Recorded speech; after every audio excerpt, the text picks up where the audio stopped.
Thank you, Mr. Speaker. Well, this is a particularly sorry saga, and this is corrosive not just for certainly this government and the Labour Party. It's corrosive for the entire political class and politicians as a collective body, and it is certainly corrosive for the country. And that's because there is a particular theme that's emerged from this and from other episodes under this government around competency, or what the public would probably look at as a general theme of incompetency, Mr. Speaker. You know, we've got this situation here where it's frankly ludicrous and laughable that we've got to this point, that Peter Mandelson, a man who has, for the best part of 2 decades, his name has been synonymous. It's been a byword for sleaze and incompetence. Yep. That's before we knew about the risks that he posed or could continue to pose if he were given a position to our national security. And the corrosiveness of this and the corrosiveness of this government and the question of incompetency is borne out through all of the decisions that we've seen that the government has U-turned over. I think we're up to around 18 in 2 years. We've seen the corrosive effects of government policy across the board, whether it's on the economy, whether it's the price that business are paying as a result of questions that the government haven't asked. And that begs the question around the Prime Minister's general incuriosity around seemingly everything, least of all this, the most serious of issues. Now, Peter Mandelson was known to be a paedophile-adjacent character at the time that the Prime Minister took this decision, seemingly at any cost, to appoint him as ambassador to the United States. And I think so many in this House have alluded to it, that it seems that happened because he was seen as a particularly slick operator at the top of the Labour Party, and he was seemingly untouchable to so many. And it's a great shame it's got to this point, this sort of ongoing debacle and scandal, the evasion from the Prime Minister, to have sort of, caused the downfall of Peter Mandelson.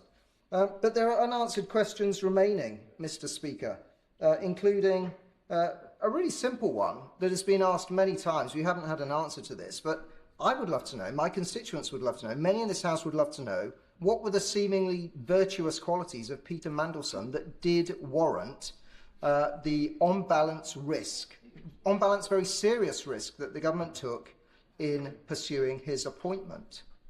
The pressure placed on the Foreign Office into clearing and appointing Mandelson has become apparent over the last few weeks, and particularly this morning following the testimony of Ollie Robbins.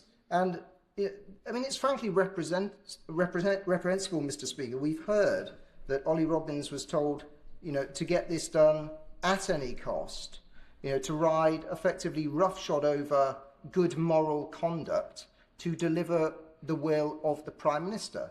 And we're starting to hear sort of glimmers that certain people at the top of government, perhaps those in the Cabinet, had advised the Prime Minister or the Cabinet Office that they weren't comfortable with this. But the Prime Minister was just completely ignorant of this, Mr. Speaker, throughout the whole process.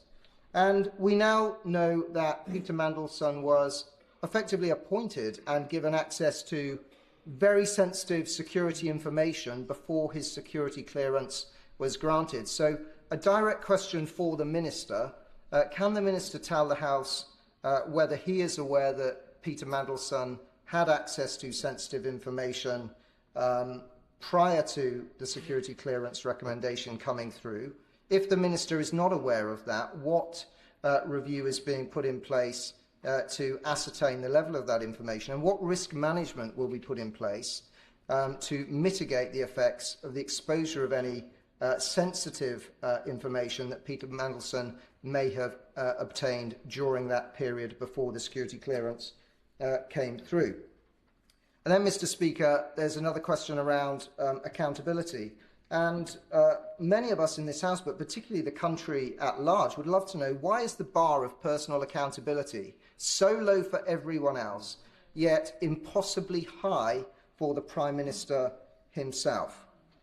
Now, if I'd had the chance yesterday, and lots of members wanted to speak, and I understand why I did not get an opportunity, but I would have loved to have asked the Prime Minister, at any point, had he considered resigning? And if not, why not?